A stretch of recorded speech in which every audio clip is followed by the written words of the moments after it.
Lugano, Laszlo Prun.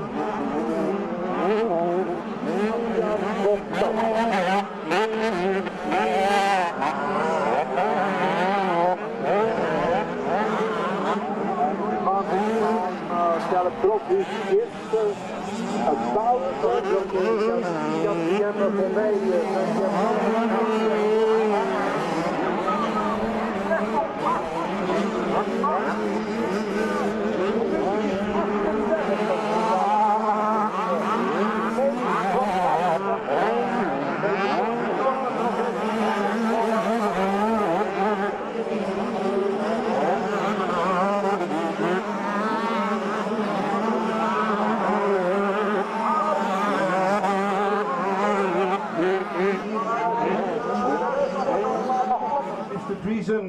The president of the Belgian Federation.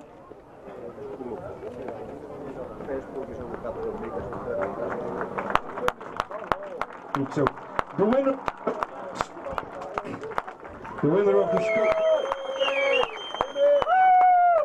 Yes.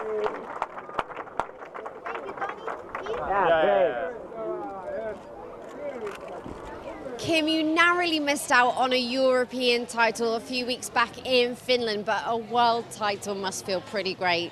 Yeah, it's feeling really great after a difficult weekend here in muddy conditions. So, first heat I took a bad start, I had bad qualifying, I crashed 2 times in the second race. So, yeah, it was a difficult weekend to me, and in Finland I crashed. So, this season has been difficult to me. So, I'm really happy for this title, and next year we see in the 125. So, I will just enjoy and not take any risk, and just try to be on points, and yeah, we see how it's going next year. Well done, Kim. You are our European 85 champion.